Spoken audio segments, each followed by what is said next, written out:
Opportunity K-Side Press. I'm here with Zak Ottow, who returns to action April 2nd at XMMA 4 Black Magic. Zak, how are you? Doing great. Good to talk to you, Alex. Awesome, man. I'm happy to be talking with you, man. 9 days out. How are you feeling? Feeling good. Pretty healthy. I had a couple lingering little things, even though my last fight, January 15th, was like pretty short. I don't know. I had a couple of just bruises that were like taking a little while to heal, but yeah, no, everything's continued to go really well for this camp. So I'm pretty excited about getting in there. I mean, we're all looking forward to it, man. It's a fantastic fight. But before we get to that fight, I do have an important question to ask you. Who gave you your nickname? It came pretty early on. Jose Rodriguez, one of our assistant instructors at the gym back when I first started training jiu-jitsu, um, basically gave me the nickname. Yeah, I don't know. The German ancestry or something mixed in with just the way I grappled when I first came in the gym, a little bit of a meathead and, just getting after it, a little bit too much energy, that kind of thing. I think maybe the wrestling background, and then, I always played football and lifted weights and stuff like that. So, the aggressiveness and all that kind of stuff. So, It perfectly, right? yeah, exactly. um, so it's been a couple of months since your first round win over Derrick Smith, man. How'd you feel about that performance? I felt good. Just going there, got the job done pretty quick. I felt really comfortable being in there. There was like kind of a long layoff after my last UFC fight until I had taken another fight. There was my knee injury, and then we had moved the gym to a new location, and we had a lot of construction work to do to get the gym up to speed and get it open. And then COVID hit. So it was like three things all back to back. I wanted to fight as soon as possible, but it just, the timing wasn't there. And then, yeah, by the time I got back to fighting again, I realized how hard it was to find fights. Having 8 fights in the UFC and, going back to the regional level, it was, sometimes hard to get people to take the fight. A lot of young guys, they got contender series and stuff now that they can go fight on. So a lot of people were kind of passing me up. But, trying hard all last year for fights. I coach and I promote as well. And, just trying to use my connections around the Midwest to try to get fights to happen. And all of 2021, I only got one fight in, and that was every month, like trying really hard to find someone. So, no, I'm really happy to be active again. I just fought in January, and to get another fight lined up right away against a good tough opponent, I feel great. Yeah, so much to unpack right there. You already answered some of my questions. First of all, I guess let's go back to coaching. Coaching Montel Jackson, man, that guy is a monster. I guess how has it been just watching him progress? Yeah, he's a monster for sure. He's got a lot of physical, natural talents, that just God given that he was born with, and then you put on the hard work and the coachability and all those kind of things, the ability to deal with adversity. That's what makes him who he is. Um, yeah, just when you think, man, I should probably start grappling this kid because his striking is so good, then you get into the grappling and you're like, oh, the shit, that was a bad idea too. You know what I mean? So he's super big for the weight class, and yeah, he's a problem for people. Trying to work out, things about his next fight. He was supposed to fight this week actually, but he got COVID pretty bad, so that fight, ended up getting replaced with someone else, and we're looking for a new opponent for him, but hopefully get him back in soon. He's feeling 100% again, and yeah, we're gonna make that push to the top 15 here. Yeah, for sure. The only thing that he doesn't really talk on the microphone. Like they've tried several times to be like, who you want to fight next? Who do you want? He doesn't do it. He doesn't call anybody out. Yeah, no, but I like that about him. He's the boogeyman. He's just quiet, but yet you know, everyone in the division, they all know who he is, and they know that if they get that phone call that, you know, they're in for a fight. You know what I mean? So I like that about him. You know, it was one of the things that kind of attracted me to the sport early on was I didn't really like the people in the UFC at the time when I first started kind of paying attention to MMA. You know, like the Chuck Liddells and the Tito Ortizes and stuff. I really liked Fedor over in Pride, and I still like Gunnar Nelson and those guys. How they're just like quiet assassins. I love those kind of people, and Montel's one of them. And yeah, it makes him one of my favorite fighters, actually, even though I coach him. Yeah, I mean, there's like two sides to that, right? There's the it's he's scary because he's so quiet, right? And then there's the other people that are like the loudest in the room, right? But yeah, anyway, it just Yeah, it's he's one of my prospects I've been following, and that dude is super talented, man. yeah, yeah. He's really his statistics in the UFC are pretty impressive too. You know, as far as just his defense, like punches absorbed, and he's got a whole bunch of stats. You know, I mean, there was one fight where he took a guy down a ridiculous amount of times, and you know, like so he's showing his well-roundedness and you know gaining that cage time and that experience and confidence, and you know I think it's ready for you know some name guys or some guys that are going to really get him to that next level here. Absolutely, man. Absolutely. Yeah. So you talked about not only fighting once, and so you were really get a knee injury, and you're trying to get the gym up and going. Um, and it's hard to find fights. So I've heard two versions of UFC fighters on the regional scene. It's either everyone wants to fight you because they want to make a name off of you, or no one wants to fight you. So I mean, I guess you're the second one where no one wanted to kind of fight you. Yeah, I don't know. Maybe I, I don't know. Just looking at it from when I was coming up, you know, we didn't have contender series, so it was kind of like, hey, I got to go after that guy that's been there. You know, the Jacob Volkman was the guy for me that I thought like, okay, if I can beat this guy, you know, then I'll get into the UFC myself. And you know, contender series I think kind of changes that whole dynamic. And then also like if I went there and I went 0-3 and got cut, maybe that would help me a little bit more than, you know, to find regional fights than going 4-4 like I did. So I don't know if all those kind of things play a part. Gotcha, man. I never got to ask you about the UFC letting you go. Were you as shocked as the rest of us? It wasn't so much that they let me go. It was just that I was going to be waiting around for another contract because I had fought my contract out. After my first contract, they didn't offer me another contract before my first contract ended. So I fought out my first four fights, and then I was just kind of waiting around and seeing like, what do I need to go take a regional fight or like what's going on? And then all of a sudden, you know, I got a phone call like, can you fight Mike Pyle in like 3 weeks? And I was like, yep, you know, and then I won that one, and then now I'm in, you know, my next contract.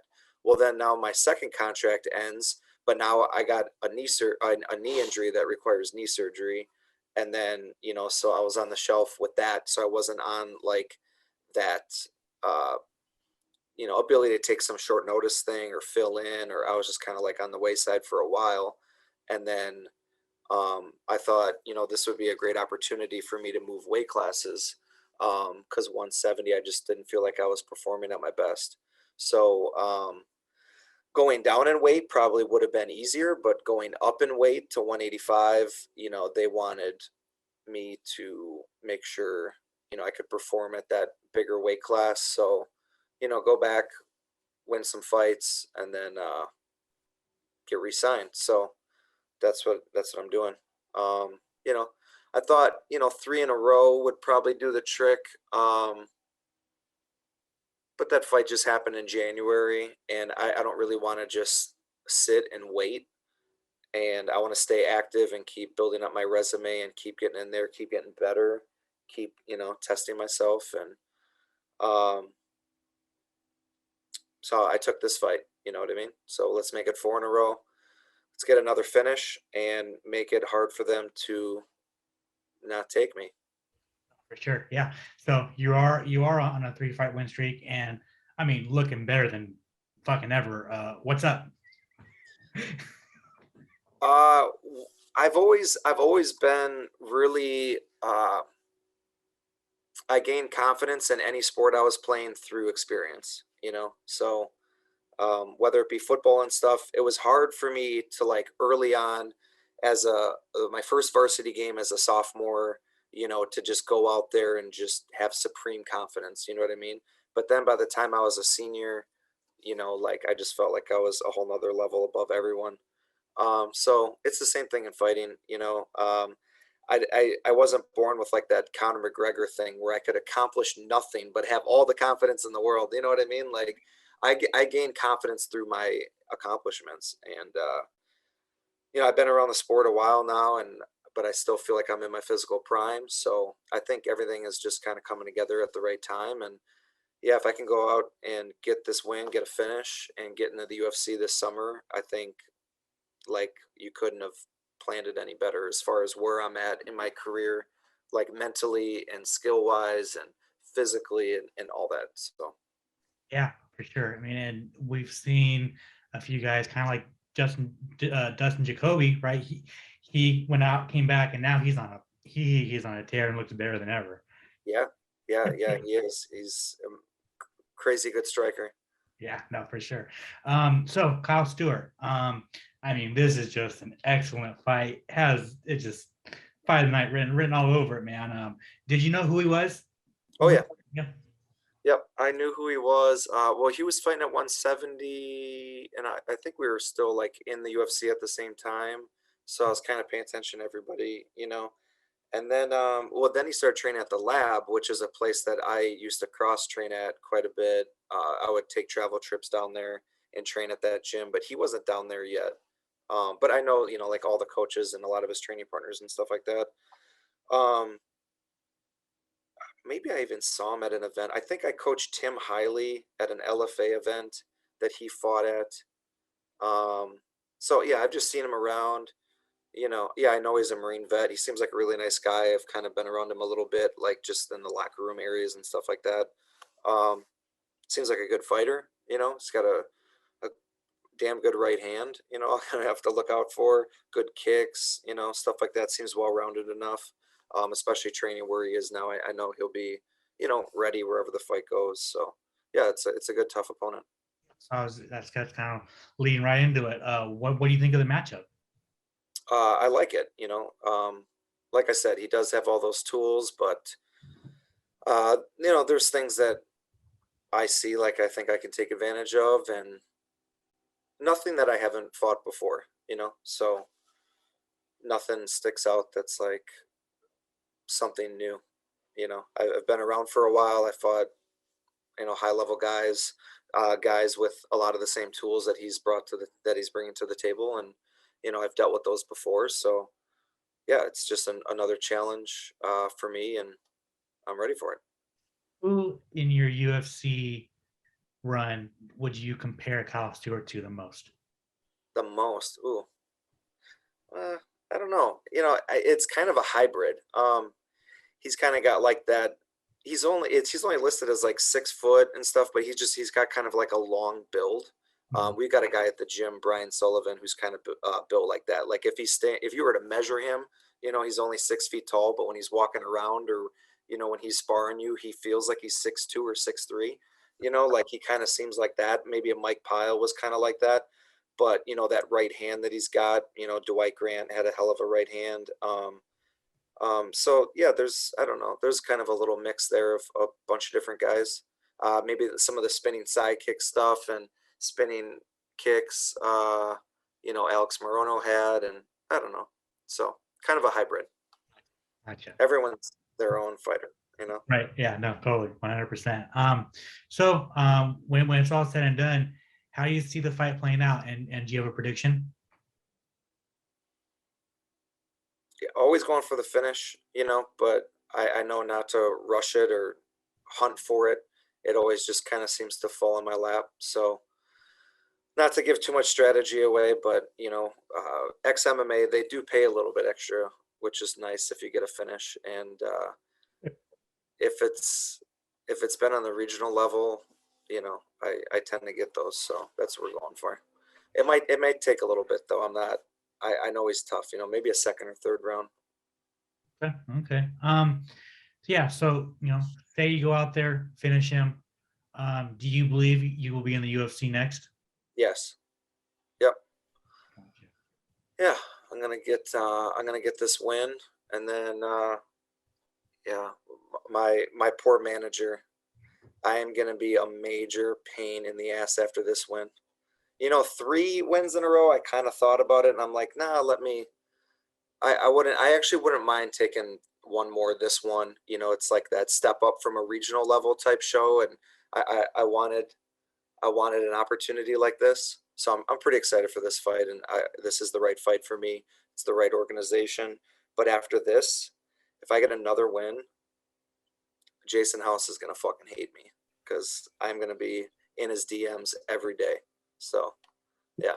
Yeah. Well, for sure, man. Make Jason work. Yep. And then finally, man, I just wanted to kind of talk, like we already kind of talked about coaching, but like, do you see yourself, like, is that the final stage of this mixed martial arts world life that you're living in? After you're fighting, do you see yourself coaching the next generation? Yeah, for sure. Yeah, I love the sport of MMA, and it's provided me everything I got. You know, and yeah, I want to pass that knowledge on and help people.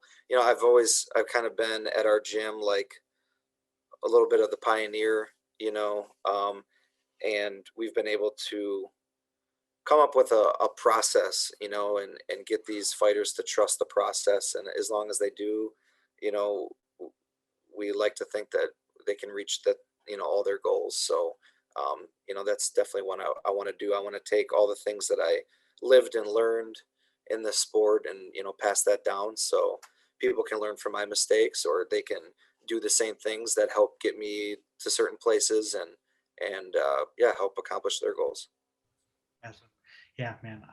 The future generation are going to be very lucky to have your knowledge and your experience, man. So, but before that, you're gonna be you got to fight, and you got another UFC run in you, man. So, Yep. I just want to say thank you so much for your time. It's always an honor talking with you, man. If you want to plug any of your social media, want to plug any sponsors, want to thank anybody, the floor is yours. Awesome. Yeah, definitely want to thank Rev Gear. They're my biggest sponsor. They really help me out with all the gear and apparel and stuff that they get us, and me specifically. And then my gym too, Pura Vida BJJ and MMA in Milwaukee, Wisconsin. A lot of killers coming up. We got a busy year coming up. Us as a coaching staff, I think we're going to be gone for like 2 months straight here after my fight. I'm gone like every weekend coaching. So it's getting busy. It's getting fun. Pay attention to us. And yeah, thanks a lot, Alex. Appreciate all your time and having me on.